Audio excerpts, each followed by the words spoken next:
back to Harrelson Trumpets. Today we are going to move on to the next mouthpiece, but I want to remind you all that we're giving away two different trumpets. One is a Martin Committee, and the other is that no-name trumpet, and I have both of them here. So this is the Martin Committee, and the no-name trumpet I'm not going to pull out, but you guys have seen the video.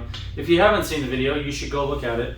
Remember, I don't give these away until we have 1,000 comments. So you have to go comment on the video in order to be entered in the giveaway. I'll choose the best comment, and that person will get the trumpet. Now, you're probably saying, well, I made a comment, and how do we get more comments? Well, it's pretty easy. You guys tell other people you can get a free trumpet if you leave a comment on this video. That's all you have to do. So, it's very simple. Go ahead and look at the Martin Committee giveaway trumpet, and then no-name trumpet, which is also a giveaway. When we get to 1,000 comments on each one, I'll give them away. But it's going to be really exciting, a lot of fun. And this is a really nice plain horn. Actually, the other horn is pretty decent too. So now let's move on to the next mouthpiece. All right, last time we did the Jerwin, and man, you guys loved that. I think that video has like 15,000 views. Thank you, I appreciate that. I had asked you guys if anybody knows more about Jerwin, let me know. I've had a couple of you give me more information, and I have other Jerwin mouthpieces. So we'll do another review, and we'll compare the two. Or I think 3, and we'll talk about those. So the next mouthpiece, remember I'm going in order here, I've got a lot to cover, is a Legends HJ or HI. It's an HJ or an HI. Now this is a really interesting brand, and I'm going to show you the mouthpiece up close.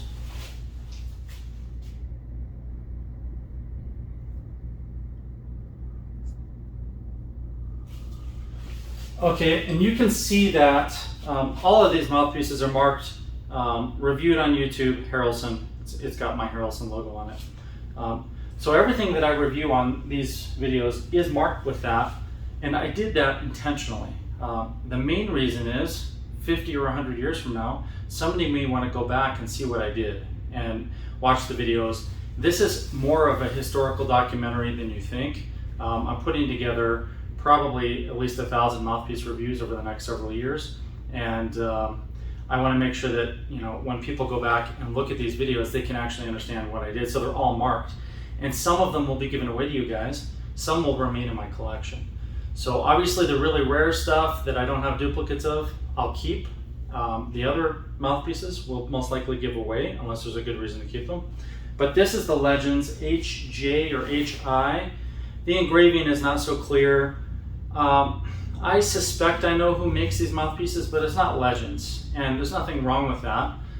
Legends is a really interesting company where they're taking lots of legendary trumpet player mouthpieces and replicating them or having them replicated for them. So somebody is using a CMM and they're scanning them, and then they're manufacturing them, and they're engraving the letters with this really poorly written end mill. So the end mill is too large, it's really hard to read, and I'd say that is the only downside to these mouthpieces. Otherwise, they're fantastic. Legends is somewhat affordable, so I'm guessing that they're probably buying them in fairly large bulk, or they have a regular order contract with the person who is making them. Like I said, I think I know who it is, but I'm not going to mention any names, just because I could be wrong, and also, some people don't want to, everyone to know who makes their mouthpieces. But the truth is, most manufacturers don't make their own mouthpieces. You'd be surprised how many don't. And I know because I run a CNC machine shop where we make parts for all different industries, and sometimes the companies ask us to make their mouthpieces. And then I can't say that we made them either, because we signed a contract, a non-disclosure agreement. So the Legends HJ or HI, I had a lot of talk to tell you this. Legends is a mouthpiece safari company. And what I mean by that is I label different companies. They're either innovators, or they're cookie cutters, or maybe they're safari companies, or a mixture of those. So the innovators are the ones that are creating new stuff, and it's usually stuff that can push us in a direction that makes things easier or better or less expensive or more fun. The cookie cutters are the ones that are just making stuff and selling it. And I'll put Bach and Yamaha and Schilke in that category. They're pretty much cookie cutter stuff. I would almost put Monet in that category as well. Monet has had some innovations over the years, but for the most part, they're kind of cookie cutter now. The reason I say they're not innovative is because there's nothing innovative about them. There's nothing in the Monet brand you're going to get that you can't get from other makers, and they're pretty much just mass manufacturing them. So unfortunately, that really nice high-end brand is kind of just mass producing mouthpieces. But this one is a combination of them. They're a Mouthpiece Safari company, and Monet fits in there too. A Mouthpiece Safari company is one that creates mouthpieces intentionally making it difficult for you to find the one that works best for you. I'm not saying they're bad mouthpieces. Some of them are great. What I'm saying is they are very good at marketing, and they market through the names and the symbols and the designations of the products. Part of their marketing plan is to try to get you to buy 3, 5, 10, 20 mouthpieces. And that's very different than some of the innovators that are like, hey, we'll give you the mouthpiece top and the bottom, let you try them, you find what works for you, and then you can buy variations for your cornet and your trumpet and your piccolo or whatever. Those innovators are trying to sell you the correct stuff once. They want to sell it to you once. And if you break it or lose it, maybe they sell you another one. But they're not trying to sell you 5 or 10 or 20 different ones that are going to sit on the shelf. Legends is notorious for making lots of very interesting claims that every mouthpiece is the best mouthpiece and that every mouthpiece was played by some amazing person. The truth is, both of those statements are true.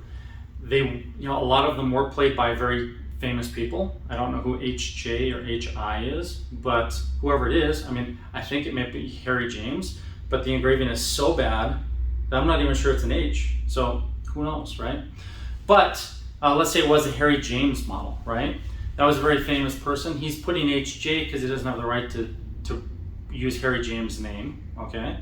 Otherwise he could run into issues with the family suing him or the owner of the company. But my whole point is, yes, they were played by famous people, and yes, they are amazing mouthpieces for the people who played them, but they are not amazing mouthpieces for every person that's watching this video or for all of their customers. So they intentionally create like this very, very, very long list, and every single mouthpiece has a picture, kind of like the picture of the top, and then they say, all right, well, this one is perfect for this kind of playing. And basically they all say they're great for lead playing. Almost every Legends mouthpiece says it's great for lead playing. There are a few that don't, but that's kind of the idea until you get into the cookie cutter series that they offer also. And the cookie cutter are copies and actual rip-offs of the Monet sizes and Bach and Yamaha and everybody else. So they're just like, hey, if we're making money, why not just make these other mouthpieces too? So I'm coming down a little hard on Legends. It's because Legends, one, doesn't make anything, they're not innovating, number two. And number three, they are a Mouthpiece Safari company. So the mouthpieces are made very well because the guy who makes them does a good job. But the idea is to sell you lots of them. So if you guys want to own lots and lots of cool mouthpieces that you'll never play, then explore Legends. Because I'm not even making fun of that. Like, some of you really want a bunch of mouthpieces on the shelf that have different initials from different famous players. You can buy them. But I'd encourage you to do other things with your money. Like, for instance, I have a collection of magazines and books and catalogs that explore jazz and classical music from the era. So let's say, for instance, Coda magazine, right? Or Downbeat. I have issues of those from the beginning of when they started publishing them. And for $10 or $20, you can buy a magazine that teaches you about Harry James, or you could read his biography. But owning his mouthpiece and setting it on your desk or your shelf or something and never getting to play it, I think is kind of odd. It's a weird way to spend your money. And the sad thing is, I'm sure the vast majority of these Legends mouthpieces are not played. I would guess the average person who orders one, it doesn't fit them and they have to order 5 or 6 to find one that might come close. And I say that from my own experience of fitting people for mouthpieces. Because in the room behind this wall, we have every single variation of every rim and cup and throat and backboard that's even possible. We have all of them. And we have millions and millions of configurations you can create in seconds. So I know what it's like to fit customers. I've been doing it for many years. We fit thousands and thousands of customers over the years, and we know it's just not gonna be a simple thing. Now you'll watch this video and I'll show you my initial reaction to playing the mouthpiece, and then I'll get used to it after a few seconds, and it might sound okay, it might not. But I've heard a lot of you say, man, I wish I could pick up any mouthpiece and play it like you do. I'm really not that good at it, but I used to be a professional trumpet player. I'm getting back into playing it with the Trumpet Momentum series. For those of you who don't know, I had birth defects in my brain and my heart that prevented me from playing professionally anymore, because basically I could have an aneurysm and die, or a heart attack or a stroke. So I'm going to grab a horn and play this for you, but my whole point is this. I can adjust to the mouthpiece fairly quickly and make it work. So when you hear it on the video, don't think, oh wow, that's the perfect mouthpiece for you, because the truth is, I'm just good at doing that. And even then, a lot of these mouthpieces still are just not going to fit me. So I want to be very clear and honest with you guys, because there are a lot of snake oil salesmen out there that are like, this is the best mouthpiece ever. And if they were doing a review where they're not selling the mouthpiece, they'd be more honest than if they're selling it. Or in other words, they'd be like, hey, you need to buy this mouthpiece because it's the most amazing one, and I've got 50 of them, and they're only $95. Does that sound familiar? Like, you see that all the time, right? I myself am selling the spectroton mouthpiece, right? So that's the spectroton, and the month of July, I'm advertising and pushing it really hard, right? But I'm not saying, hey, I've got 50 of them, $95, and they're gonna work great for you. What I'm saying about the spectroton is if you want the blue version, which is out right now, it's going to produce a big, warm, dark, bold sound, which I'll even play it for you here in a minute. We'll compare the two. But it's not right for everybody. Do we have the correct rim size and profile for everyone? Yes, we do. We have 14 different diameters and we have 5 different profiles. So we have 70 variations, and I guarantee you we have one that's going to fit you really well. But is it the kind of tone quality you want? I don't know. Do you want a big, warm, dark, bold sound? If you do, this is it.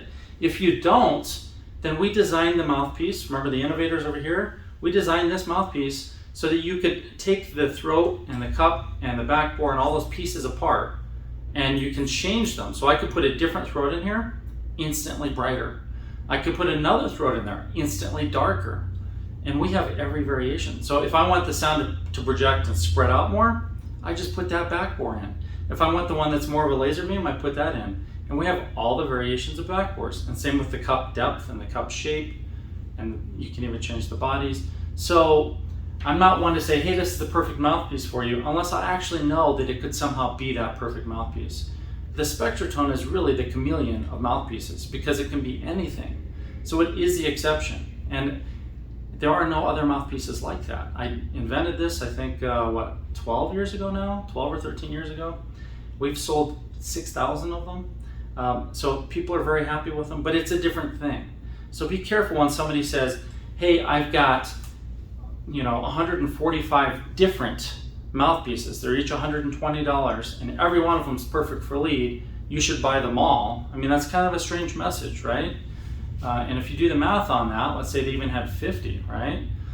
50 mouthpieces, I mean, think about that. So if they were $120 each, what does it come out to be? It's $6,000. I mean, that's insane. So you've got our Kickstarter for $205, or you could just buy a whole bunch of these and hopefully find one that fits. So that's the whole thing. The Spectroton and Harrelson side of things is a mouthpiece safari that ends. So we're the safari, we're the innovators, we're not the cookie cutters. We're both extremes. But the thing is, on a safari, the idea of the word safari is you go to Africa and you shoot your big 6 or 7 game animals, right? Which is a horrible thing when you think about it. Hopefully you're just photographing them now and not shooting them. But the idea is you go on a safari and you never get the big prize that you wanted to. It just lasts forever. You keep having to go on more and more safaris to try to find that big, perfect prize. And that's why we say mouthpiece safaris. You're always looking for the perfect safari or the perfect mouthpiece on your safari, but the safari never ends. You keep buying mouthpieces the rest of your life. Here at Harrelson, you buy the mouthpiece, you buy it once. If for some reason the rim didn't fit you right, you just call us. We'll exchange the rim for you as long as it's in perfect shape. We don't want to sell you 15 rims. If you can't figure it out by mailing it a couple times back and forth, then just come visit us. It's so much easier and it's a lot more fun. But Yeah, our Safari is one that ends, and when you want to pick it up and do it again, you can add to it, but it's not the kind of thing where you spend lots of money and you just have stuff you don't use. You always buy things you use. So let's play both of these, because that was a lot of talking. All right, I'm back on that Martin committee that we're going to give away. I decided not to sell this instrument for two reasons. One, it has somebody's name on it. This guy, Spike, won't tell you his real name, he just purchased a new trumpet. Well, he had it custom built for him, but he's coming from Germany to pick it up, and he sent his trades, and one of them was this trumpet. I didn't want to sell it because it has his name on it. I also didn't want to sell it because it's just not in great shape. And the third reason is because, it should be the first reason, is because I just wanted to give it to one of you guys who could actually use it. So I've noticed in my videos, if I point in the direction of the microphone, it's a little more raspy, so I'm going to point this direction.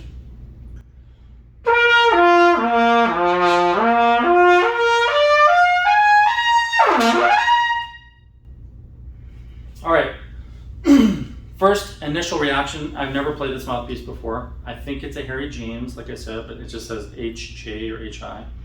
It definitely feels bigger and warmer in the tone than you would expect from the tiny diameter and the tiny cup. And I think that's because it's truly a double cup, so let me show you. Do you see how there's actually a giant funnel in the bottom of this?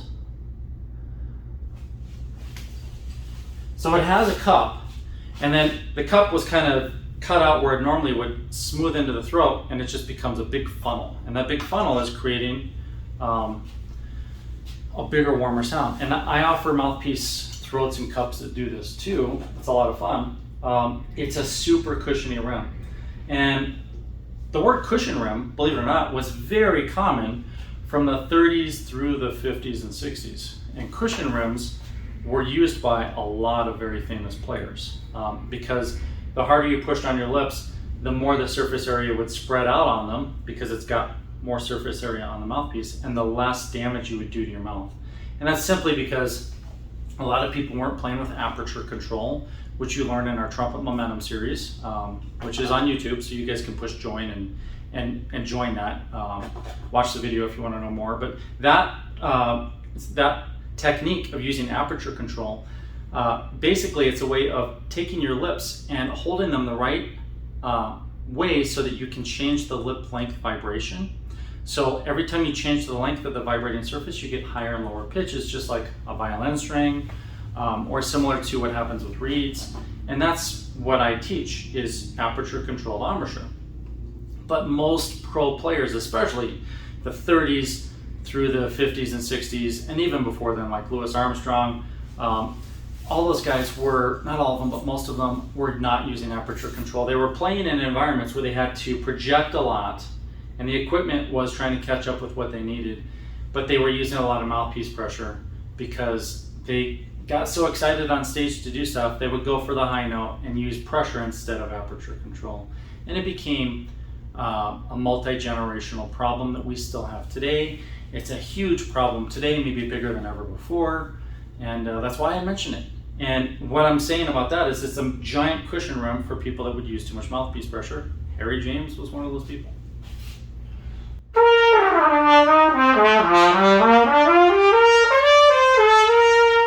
It is a fairly bright mouthpiece. The throat does not look or feel very big, but it's got a lot of punchiness to it. You hear how I'm basically adjusting my aperture to be able to fit in the tiny diameter. It's probably like, I'm guessing, a 550 to 570. It's very small. I have very good flexibility. I think the gap is probably fairly minimal, but the mouthpiece is really set up for, I would say, C in the staff and above. It doesn't lend itself to playing low notes. To get those, I really have to drop my jaw and pull this lip down, like intentionally, to make it happen, so that things can vibrate, because it's just too small. But I'm also one of those players that can pretty much play with a big open sound on most mouthpieces in the lower register, because I've learned how to do that. I'm guessing if the average player played this, they probably couldn't play below the staff at all.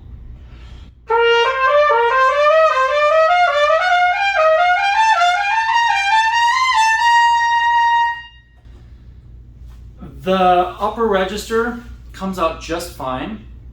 I don't sound like Harry James, partially because I'm not on the trumpet he would have played, but I don't have that kind of brilliance. But what I do have is almost like a tone that's missing the fundamental. Like it doesn't have the richness, and some of the overtones are missing. So I can hear that right away. And let me just play that again, and then I'll play it on a spectroton.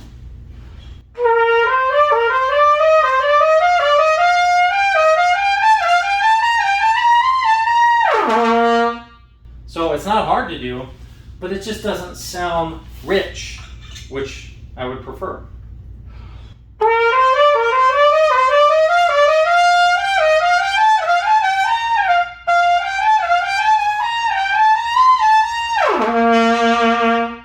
Now that is like super rich, and I'm biased because it's my mouthpiece, but it is like my ears are now like kind of tingling from that.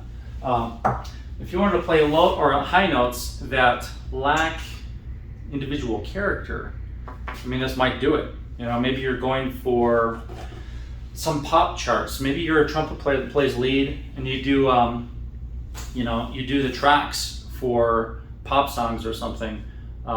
Then that might work, because a lot of times the pop music, they're not really going to have much of the trumpet in there anyhow. It doesn't have to be a rich sound. But if you were playing Latin jazz and you're doing the lead part, you would not want this mouthpiece, because those guys, they want the big, rich, beautiful sound, and this just doesn't have it.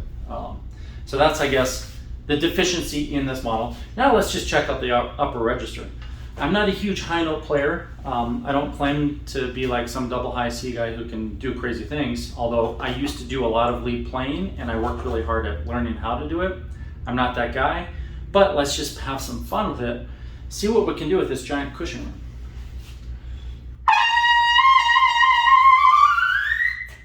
That's pretty easy.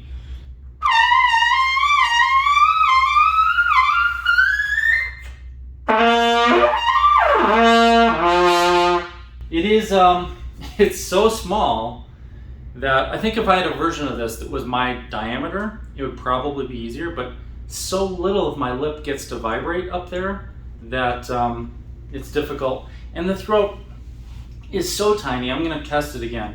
It's so tiny that I feel like pushing any amount of air, I might just like, hurt myself, And I have to be extra careful because I'm missing a carotid artery. So if I put too much pressure in the upper register, then I could rupture the one that never grew. So I have to be careful about that too.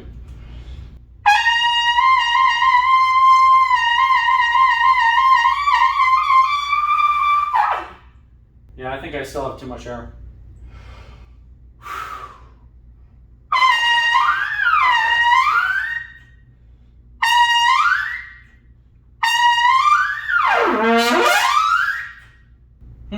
Okay. Yeah, so that is the Harry James Legends. I call it Harry James, I don't actually know. But it's a Legends mouthpiece that might have an H and a J on it. I think it's kind of fun, but you really couldn't play much with it. If I played on this, I'll give you guys another little hint. It's kind of a longer video than I expected to film, but I'm going to lay this stuff out for you guys because I never know who for sure is watching. Some of you are comeback players, some of you are professionals. I mean, for all I know, Wayne Bergeron is watching, right? It doesn't matter who it is, you're all looking for solutions, right? And the challenge is we go to these screecher lead type mouthpieces to be able to play high notes. And then we try to go back and play other stuff. And eventually we become dependent on this and the mouthpiece pressure. And you can't go back to the regular mouthpiece because this is so cushiony and you're used to using that extra pressure that the regular mouthpiece now hurts, right? The other issue is you start to cut off the blood supply in that one tiny diameter, which is smaller than normal for these lead mouthpieces. And now the tissue around that doesn't want to respond when you go to a bigger cup and rim. So I'd highly recommend you don't buy a lead specific mouthpiece with a shallow cup and a small diameter. And this isn't going to hurt the sales of Legends or anybody else simply because people are going to do it anyhow. Not that many people are going to watch this video. Out of the millions of people, this video might get 10 or 20,000 views. So we're not going to hurt anybody's sales, but at the same time, doing that, going from this to a regular mouthpiece, unless you're really a seasoned player playing lots of different things, it's probably going to hurt you more than it's going to help. If you're like, hey, but I need to play a few notes on the next concert,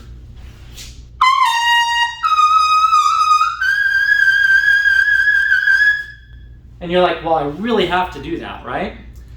I would say just give it to somebody else, or play it an octave lower, or play some notes that harmonize with it. So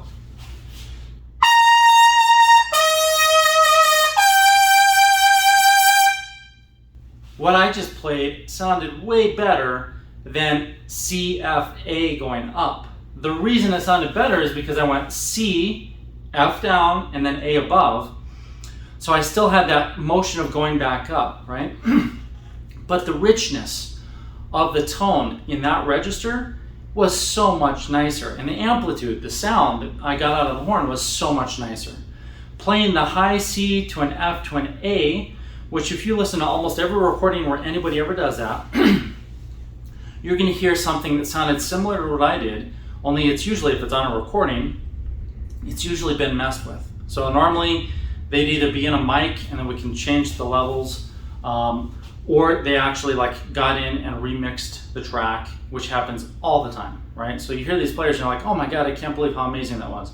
Well, if I had just done that in a microphone with 10,000 watts, you guys would all think I was Maynard Ferguson or somebody, right? Because when Maynard Ferguson was doing it, he was doing it in a mic. Excuse me. So my whole point is, don't be fooled by everything you see and hear. You know, you listen to like somebody like Mariah Carey or whoever the latest pop star is that can sing like all these crazy octaves and arpeggios, right? She's really, really freaking good, okay? But the loudness and the clarity of what she does, I doubt that in that register, if she did it acoustically with a group, you would even be able to hear it. It is mixed in. The levels are changed. It was designed to be pop music, so it's popular because we push and pull all these different things in and out to bring out the parts artificially after the recording. So all those after effects and editing are what make that pop music. Pop music is very rarely on the same level and clarity live as it is in a recording. Now, acoustic music like jazz quintet or a big band or a symphony orchestra or a symphonic band or a chamber orchestra, all those things, completely different thing. Now the goal is to record it just the way you'd hear it acoustically. So don't be fooled by that, you know, because the trumpet is trying to be the electric guitar. You know, ever since Les Paul electrified things, trumpet players have been trying to find ways to take their acoustic music and put it into recorded, remixed music.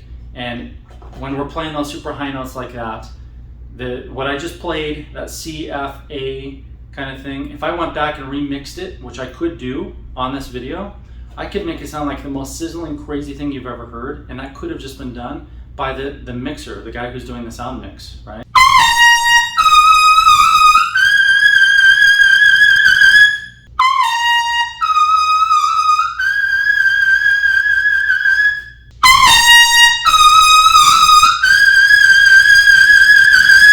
So the sound guy could have done that on a live gig, or it could be done just in editing software. So don't be fooled by that. And just when you're in a live performance, play this stuff that's going to sound good. You know, this mouthpiece sounds great in the up to high C register.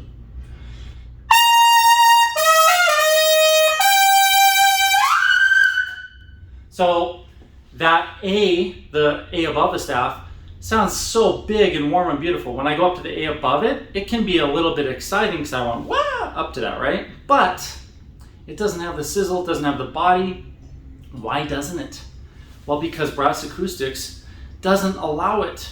We're playing on the wrong instrument for that note. So the only way you could really get the sizzle that you want is to either make this so incorrect and do things so incorrectly that you could temporarily create the sizzle, or you'd have to play it on the right size instrument, which would be a lot smaller than this one. So, you know, again, just don't be fooled. The trumpet wasn't designed to be playing double high C's and triple high C's and make them sound sizzling and bright. manufacturers and mouthpiece makers and trumpet players work really hard to fool you into thinking that that's what it's supposed to do. It's not. The trumpet is not supposed to do that. Makes me want to throw it against the wall when I hear that, because so many people think, why doesn't it do that? I want this other thing. Well, if you want that, then you should be playing a different instrument with, you know, a completely different thing. We're not electric guitars. And somebody keeps texting me here. Okay, so my whole point, my whole rant is don't buy these mouthpieces and screw up your playing. Trust me, because going from a standard rim, I'm going to show you these two rims, to this tiny one, it's just not a good idea. You can see this one's much deeper. And the rim that I have on my spectroton, I have to look and see which size it is. This is a standard size rim, it's not even RW. So in terms of cushion, you'd have to go 2 profiles wider. So this Harry James, or whatever it is, Legends version, would be equivalent to like our Y rim. And this one would be equivalent to just the standard shape. So for those of you who are actually looking at comparing, that's important to know. Cool, so I have no interest in keeping the Harry James. Let's give it away after all that. So we'll give the Harry James away, if it even is a Harry James. And just in your comments, maybe just tell me what you thought of this video and my perspective. I shared a lot of stuff that was unrelated directly to this mouthpiece, and more about you.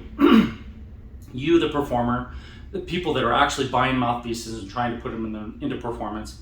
What did you gain from this video that maybe could help you? Okay, so that is the comment I'm looking for, the comment that really says, hey, you know, maybe I should try doing something else, or I didn't realize that cushion rim mouthpieces could be damaging to your embouchure, which they are, or that maybe you did ignore the fact that they do start to sound thin, both in the real low register and in the upper register, you know. But whatever it is you learned from this video, put that in there. I'll give this away. Mention to me whether or not you even want the mouthpiece. If you're like, yeah, it'd be cool to have that mouthpiece, I'll play it a couple times and see what it's like, but I guarantee you it's going to go on your shelf. You're not going to be able to do much with it. Or you could resell it. You know, this is probably worth 50, 60 bucks. It won't hurt my feelings if you resell it. You know? Well, thank you guys very much. Remember, we are giving away both of those trumpets. We need 1,000 comments on each of the videos. Avoid the scammers. There's lots of scammers out there that will pretend to be Harrelson trumpets. I will not write on a comment anywhere on YouTube that says you won. All winners will always be introduced in the videos. This video, unfortunately, we have no winners. I gave away like 15 or 20 on the last video, but probably the next one we will. So I'll see you guys next time.